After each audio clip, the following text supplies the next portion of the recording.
Hey everyone, Andrew here from KoDaChI for One, coming at you with another tournament report. Another tournament? My first tournament report. So, today is December 11th, 2021. I believe it is 11 p.m. We just drove back from San Antonio, Texas, where we had a 1K at Multiverse game where I took third place playing a deck I didn't build, or playing a deck that I built this morning before the tournament and hadn't played before. So, to show you the power of Briar. Anyways, let's get into this. So, a little backstory: I did not want to play today. My friend Gabriel, basically dragged me kicking and screaming because I haven't been able to play a whole lot of Flesh and Blood, at least competitively. I've been playing a bunch of like jank decks and stuff like that, but I really haven't been taking the game too seriously, just due to it being December and it being a busy month for me with my job. So he dragged me kicking and screaming. I was originally thinking I was going to play Chain because I had a little bit of experience with the deck, but I've come to the conclusion that that deck is just too 5-head for me. I lose to myself a lot of time, missequencing, forgetting Soul Shackles. If you want to see some of that, go check out my friend Wiji's channel. We got a couple of games with his old hand versus my Chain where I constantly mess up because I don't know how to read cards. So I was originally going to play that deck, but then I was like, man, I hate this deck. I'm not going to do it. And this morning I woke up at 7 o'clock, went on to the good old fabtcg.com, scrolled down to the deck list, and was going through, Briar list, and ended up settling on the hybrid Briar list that won Poland. I was missing a CNC. I have a third one somewhere. I don't know where the hell it's at. It's somewhere on my computer desk in there. But couldn't find it. And I was missing a Goganian Tome. I think that's how you pronounce that card. So I ended up putting a Blossoming Spellblade and a third Sting of Sorcery in the deck and played it as is. So on the drive up there, another one of our friends, Shillings, he had been playing the deck and basically gave me the rundown on what the sideboard cards were. I couldn't really figure it out, but he helped me out with that. And then I played my first game with the deck, round one, where I played, let me see, I got him down here. I wrote down everyone's name. Where are we at?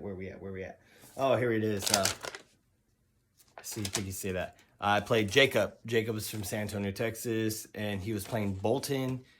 Playing combo Bolton with the Sabers, double Luminous Ascension, BS. It was a pretty close game. He double Luminous Ascension me like turn 4, came in for like 20-something damage. Unfortunate for him, and what I thought was unfortunate for me was the turn before I was able to hit him like 2 or 3 times with attack action to build up some embodiments, and then I drew into an all non-attack action hand, which Briar does from time to time. I was pretty triggered at the time, but luckily that was the time he decided to double Luminous Ascension, so it kind of worked out. I was able to blanket like 16 something plus damage, and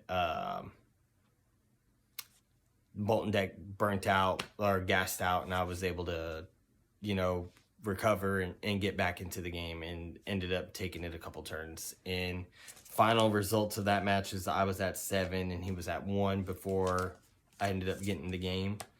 That was the first game I played with the deck. It was performing pretty well. I missequenced a couple times, but it wasn't nothing too crazy. I was able to recognize what I messed up on and didn't do it again. Other than missing like the Tunic trigger, I missed that thing like at least 15 times throughout the entire tournament because I'm bad at that kind of stuff. Round number 2, I played the mirror match. This guy was also playing a hybrid Briar list, but he was playing with Blossoming Spellblades and Amulets of Earth. And it was kind of a more redliner build. I don't know. He was explaining it to me after the match. It was basically you play the Blossoming Spellblade, you double fuse, you get the Amulet of Earth, you put it back in play, and you just start generating action points that way. And you just extend your turn indefinitely, basically. I ended up getting that game. It was, he went from 40 to 37, 34, 31, 29, 25, 12, 5 dead. He whiffed on his Sonatas, I didn't, and I was able to come in with my Mount Heroic and had a couple big turns and ended up getting that. The end result of that match I have written down with Dave is me at 1, him at 4 before I ended up taking the game. It was really close. It was just unfortunate for him that he whiffed on the Sonata when he really needed it. If he didn't whiff on that, he probably would have taken the game from me. Super nice dude, awesome from San Antonio, really cool. Now let me see. Let's go down here to, what's this? Round number 3. Round number 3 was interesting. I played against a dude from San Marcos, Texas, which is about 45 minutes outside of San Antonio. He was playing Ice Lexi build. I was a little nervous coming into it because I know that's kind of a rough match. It was just unfortunate for him that every time he was able to ice slow me down with the presence, I had blue cards, so it really didn't affect me too much. He did get a couple of dirty remorseless turns on me where I ended up having to like take 7 damage on my turn, because if I just passed and let him have a full grip, it was not going to be pretty for me. So I had a couple turns where I think he took my hand like 3 or 4 times throughout the game, and I just had to wait for Ranger to do Ranger things where he just didn't draw an attack action, and it was able to channel Mount Heroic and swing tempo back into my favor. And then I believe I ended up finishing the game with the channel Mount Heroic, Bramble Spark fused into a Ball Lightning, and he just couldn't blanket the arcane damage, and he couldn't cover everything, and ended up losing that way. Really believe if he had maybe one more turn, he probably would have had the game, but you know, it is what it is. Really solid deck. Frostfang is a dirty card, by the way. Hate that card. Then let's go ahead and move into round number 4. Round number 4. Play against my friend Philip Torres. He's from Corpus, like me, but he moved up to San Antonio, opened up a shop over there called Shenanigan Games. Yeah. If you're ever there, go check it out. Really nice dude. Really good card game player too, as well. He was on Oldham. I was playing the Briarless, obviously, and I just hadn't played that matchup too much before. I figured he was going to be able to block out enough of it, but I don't know what I was thinking. I just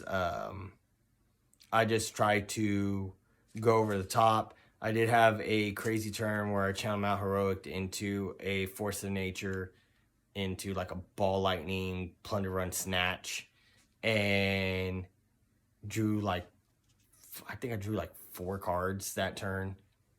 And unfortunately, when I drew the 4 cards, I drew a shit ton of non-attack actions, so I couldn't really do much. I couldn't extend the turns that I wanted. That was a really close game as well, but unfortunately, I didn't think he was going to be able to fatigue me. So what ended up happening is I didn't pitch correctly. I played my Sting of Sorceries. I just played the match very poorly towards the end due to inexperience, and ended up burning through all my attack actions. I had like 5 cards left in the deck. They're all non-attack actions, and he just killed me with a hammer. Really good game, well deserved. Yeah, super fun. And then let me see, what I got here. We got Jansen, we got Phil for round 4. Oh, so we got round 5. Round 5, I played Daniel. He was playing a Briarless Lightning, playing a bunch of Razor Reflexes, Lightning Presses, and stuff like that. Same thing. Unfortunately, he whipped on Sonatas. I didn't, and I was able to channel Mount Heroic, which he was kind of shocked. I guess he thought I was playing the red line version of the deck. So I don't know if The play style changes. I just figured it's a race on either side, but I played the Channel Mount Heroic, and he was pretty taken back by that. But it was still a super close game. I was able to block out some pivotal turns on his turn and crack back with, Nimbleism, Scar for Scar, Tunic into Thorns, stupid stuff like that. Then I hit him with the Channel Mount Heroic, Sonata into a CNC, and he just couldn't blink at he couldn't just cover up everything. So I ended up taking that. Then we cut to top 8. I think it was already close to being 8 o'clock. Everyone was already tired. Well, we got a couple people from Dallas that drove up that made top cut, and then us from Corpus that went there. We still had to drive back, so we ended up spending the 1K. I believe we did 125 each and called it a day. With Philip, the Oldham player.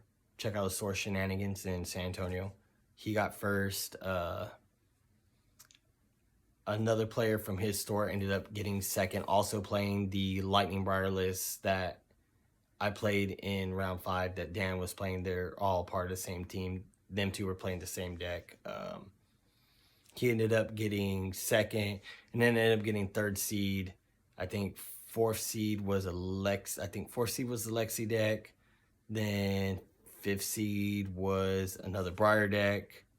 Then 6th seed was Gabriel. Check out his channel, wiji, really good stuff. He ended up getting 6th seed with his homebrew Oldham list. Check it out, it's really good. And then I believe it was a Viscera and something else. Overall, the tournament was pretty good. I can't complain. Hopefully, we'll get more than 23 players the next time. But I think due to the holiday season and it having a $50 entry fee kind of scared some people off. So hopefully next time Multiverse does this in San Antonio, we can get some more players. It'd be nice. The Flesh and Blood community, dude, these guys are nice, man. Like, I've been playing card games for 20 plus years, and this is one of the nicer communities I've been in. It's been a breath of fresh air.